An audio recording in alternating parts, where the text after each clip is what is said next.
Hi, hello, I'm Marina. You know, that one girl that likes to talk a lot about houseplants.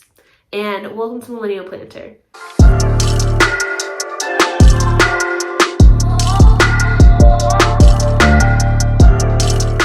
I'm really excited to get into this video today. I've had a couple requests to give an update on my thrips situation. So back in April, I had a really bad thrips outbreak. It was mainly in my grow tent, and a lot of my plants, specifically my philodendrons, suffered a lot.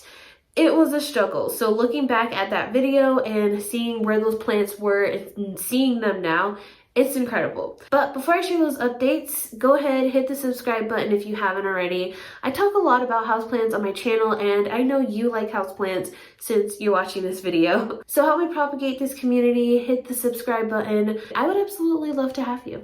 So now that that's all done, let's get into the updates. So I did forget to include a clip of thrips in that last video. So here's the video that I have of these beautiful, lovely creatures crawling all over the leaf of a philodendron melanochrysum. They are very slender. They're stick-like bugs. That's the best way you can identify them. And they look very similar in their adult stage too, except in the adult stage, they can fly. And if you have those yellow sticky traps, they're great to actually knowing if you have thrips, because you can see the difference between a fungus gnat and a thrips in those yellow sticky tapes.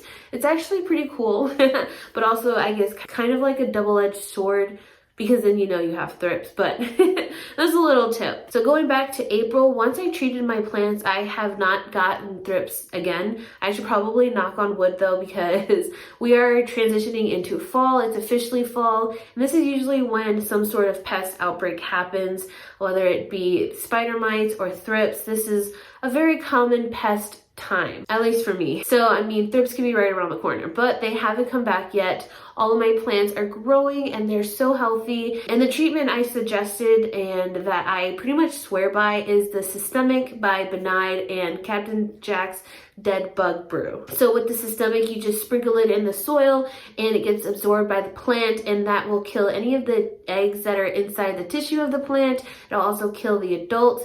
It's just absolutely amazing for me. I know some people don't have the same experience with the Systemic, and I'm not sure why that is, because it's worked really great for me. I think maybe I do tend to over pour, so I don't really follow the directions, which could be a bad thing, because I've definitely over treated plants as well. So you kind of have to find that medium. And then the Captain Jack's Dead Bug Brew is just great for those adults. At the end of the day though, pests are just inevitable, and sometimes they just are there no matter what you do. Like, I feel like I've been going through a spider mite outbreak, kind of. But what I like to think in my head is not do I have pest, but what pest do I have? Because I always feel like I have pest, and I kind of feel like that's the mindset you just get into eventually. Yeah, you're gonna have pests, it happens, whatever. So that's my first update for y'all. My thrips situation is under control, thankfully. Now we'll get to the exciting one, which is the plants.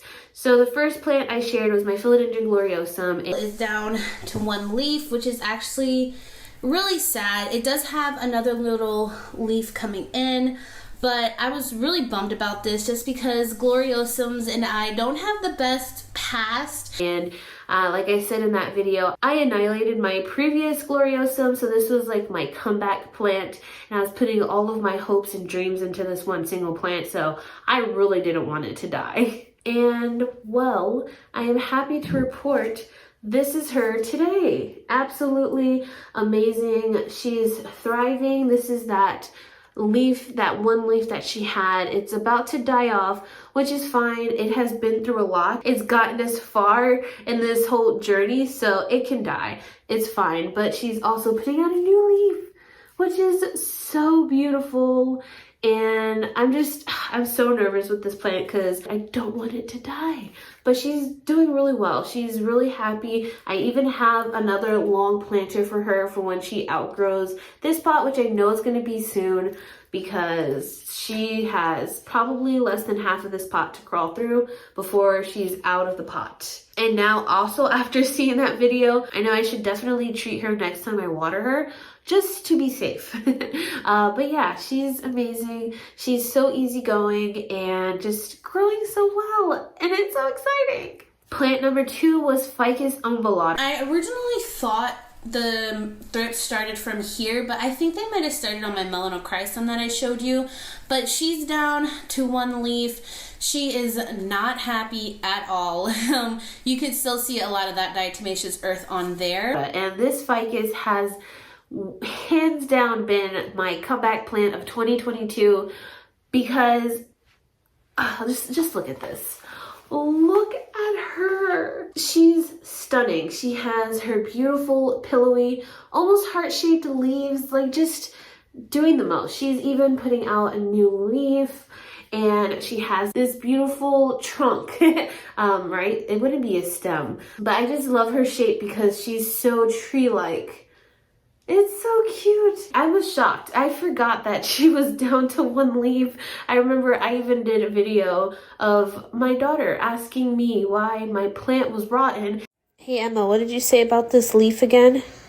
It looks rotten. It looks rotten. Yeah. Thanks for that. You're welcome.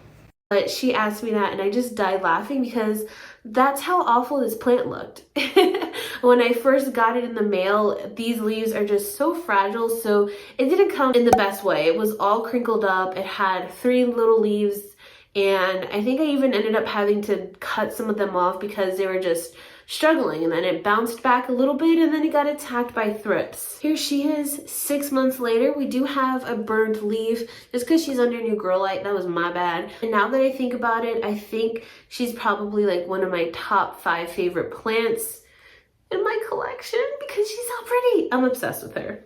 Okay, plant number 3 was the Aplysium. She didn't really have like much thrip damage, but she definitely got burned. And that was just from treating her and putting her under the light too soon. And here she is today, looking beautiful. She was just 3 little leaves. I, once again, can't believe that because now she's this massive vine and she just has the most prettiest silver leaves. They're getting nice and big. I have to give her another support. Probably gonna give her bamboo stake. She's shooting out aerial roots like crazy. She's just such a happy plant, and that makes me really happy. She's one of my thirstiest plants, that's for sure. It's kind of shocking how often I see this plant and she's limp, and I just put her in a bigger pot, so she's not super root bound. She's just a thirsty gal. But she's also been really fun to grow out, and I might let her get a little bit bigger before I start cutting and propping her because I want to experiment with propagating this genus. Plant number 4 is a plant that was just recently on my not favorites video. That's just because I'm impatient. But here is the Epipremnum skeleton key. Look really good. The next one that was there was my skeleton key, and this one, I don't remember if I saw thrips on it, but I did treat it, and it did end up getting these yellowing tips, as you can see. So it wasn't too happy, but it's doing okay. It didn't lose any foliage from this one too. On the outside or on the other underside of the leaves. They were bad on this plant. They just went straight for this one. I guess just the big leaves and the velvetness of it really just seem scrumptious to these thrips. So there we have it. It's gotten massive. Absolutely massive. Those are her little baby leaves. Oh, do you guys hear that? The train is here. It has some yellowing tips just from me over fertilizing it. I figured it out eventually, and now we have some really nice leaves, but they're still super immature, which is fine. I'm once again just being really impatient. I love the mature leaves. They're so cool looking and they're so different. So I'm really excited to see that happen one day. I did recently start giving her more light. I moved my garage light that's up there further down so I can start getting bigger leaves on all of my plants. But I think that's the key with this skeleton key. I think that's what she's missing is brighter light. So we'll see what happens. Hopefully we can get some sort of a fenestration within the next couple leaves, maybe? I don't know. But yeah, she's still doing great. She's super easygoing as well. No thrips, but now I know I need to treat her as well. I need to treat all of these plants just in case. And the last plant is my Philodendron melanochrysum. They just went straight for this one. I guess just the big leaves and the velvetness of it really just seem scrumptious to these thrips. She is definitely leggy looking at the bottom. So she's about to outgrow the pole that I have her on, and I'm going to chop her up probably at least 3 nodes, propagate them, and get the plant looking fuller. I'm just going to place them at the bottom once they're fully propagated and have them both growing up the pole. So that'll help a lot with that legginess and that bare spot, but she's doing great. She's doing all right. I'm kind of nervous that she might have spider mites, so I'm gonna have to start treating for that now. This is probably going to be my first time ever really getting spider mites. In the past, I had one allocation that always got spider mites, but after that, I got rid of it, and after that, I never got spider mites again, and now I've been seeing some webs. So drop your favorite spider mite treatment down below. I'm thinking maybe just using a mild soapy water. That's probably going to be the easiest. But Philodendron melanochrysum is doing great and has also grown a lot. Pretty crazy to see. So those are my updates for my plants and how we're all doing after the thrips outbreak. And thanks so much for the recommendation. This was fun to film. I liked looking back at my plants and seeing their progress. I truly forgot how little they were. So this is your sign to record your plants, whether it's taking a picture, taking a video. Just take a picture of what they look like now so you can compare them. And in a simple 6-month span, they're going to be completely different and hopefully bigger. I mean, sometimes they might die, which happens to me all the time, but document your plants. It's a lot of fun to see before and afters. So anyways, I hope you all are staying safe, staying happy and healthy, and I will see you all in my next video. Bye.